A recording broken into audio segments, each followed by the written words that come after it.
Nyaja wadau ndio huyo boy wenu. So walking, word of the day, physical health. Hey, I've been walking around now. This is what I'm doing for self-care right now, listening to music and actually just enjoying the sun today. Today is a beautiful day for another beautiful day. So word of the day is physical. Physical, man, wase, check your physicality, go to the gym, walk. One thing about recovery is knowing the 8-dimension wheel, the 8 wheel of dimension, which covers various things. So physicality, physical health being one of them. We can sit here and talk all day about mental health. But if you are stuck, one thing you need to do is realize that you need to get out of that couch. You need to get out of that chair. You know, I know it's hard. Whew. Man, I've been walking for almost like 1 hour right now before I did this video, so sijali, I'm losing my breath. That's how I know I'm getting old. But anyways, getting back to the topic. Yeah, so the 8 wheel of dimension of well-being. Yeah, that's the dimensions of well-being. So what basically that is, you know, when I say physical health, mental health, emotional health, financial health, you know, those are kind of the things that are on there. So that way we can check school bus za huku. Yeah, that's a yellow on the bus of the whisk goes round and round. Yeah, that's a school bus from the US. Huku US, see? You know, we used to see this in the movies like Terminator. Naona kwa Terminator ati jamaa anakuja huko anachukua school bus mzima anarusha huko juu. But anyways, that's the other buses over here. So as you can see, there's like a tire shop over there. Yeah, that's how like small businesses out here is. But that's the buses over here. There's no matatus. But anyways, what I was saying is dimensions of well-being. You know, mental health being one of them, physical health. So you know, Jamal, let me tell you, like when you get outside, especially on a sun like this state, it's ever raining. So when we get a chance to even get a little bit sunshine, you want to get out, you know, stretch those bones, get that sunshine, some vitamin, you know, improve your body, blood flow and all that stuff. If you don't have money to go pay for the gym, because sometimes, you know, like I was saying, people lack finances, but walking is free, running is free. So, this could be singing. So this is what I do, man. I like walking around. I can walk for an hour, 2 hours.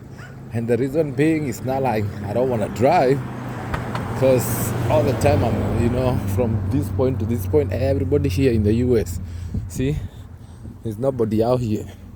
Ever since I started walking, everybody is driving. So sometimes I wonder, like, this is why people are suffering from depression. I did it. I was suffering from depression too, and not even wanting to get out of bed and stuff, you know. So anyways, that's how I look at it.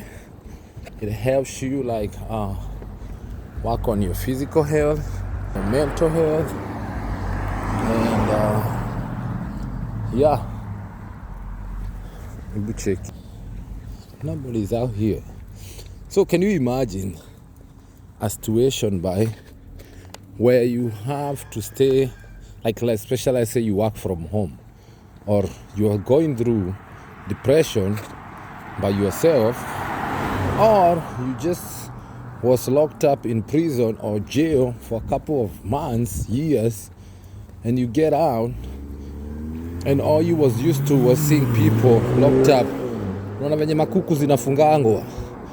Like, people don't understand that. Being locked up, when you come back, see, there's nobody. No one. So can you imagine when you are locked up in jails with that system, we call them systematic struggles. They lock you up with a bunch of like 100, 200 guys in one block, and then they expect you to share everything. Huko ndani, choo, tissue, everything. Watu wanaiba commissary yako, people be stealing your commissary, fights, you being shanked and everything. So you always have to put in your survival mode. So what that does is it affects you when you get out here and you don't see people. You don't even want to be around people sometimes. So what you do is you develop this mindset. Yeah, this is a bus station, bus stop. So you develop a mindset. The mindset being that, so you develop, acha nikae hapa kidogo.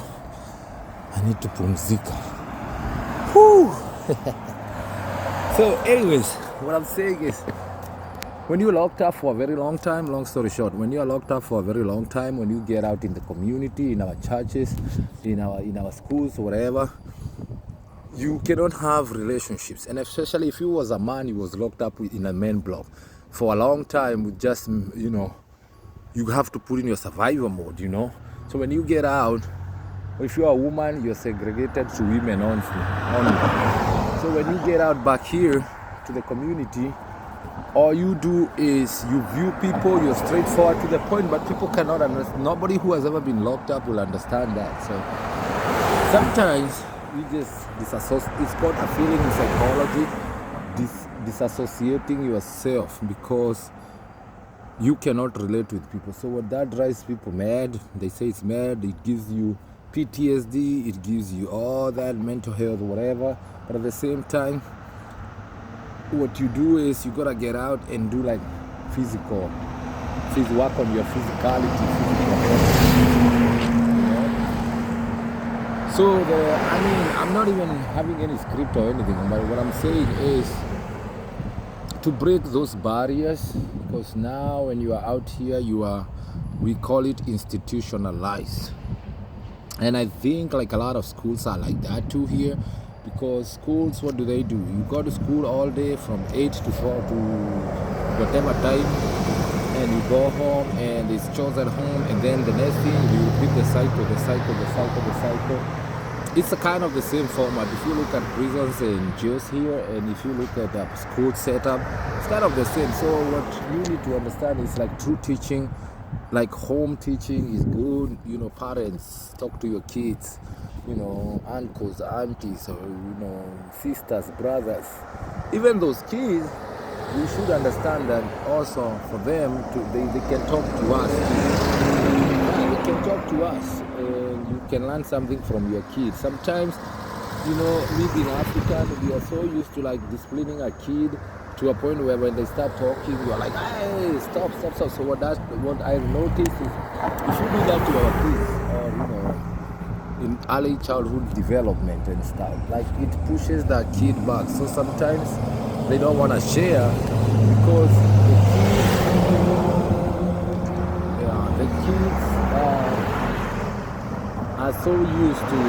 the kids are so used to stepping back, like being yelled at, being, overtalked, being overlooked, because, as parents also, we have a very big part to play in that, So let's avoid, let's create safe spaces in our communities. Let's create a safe space in our schools, in our homes,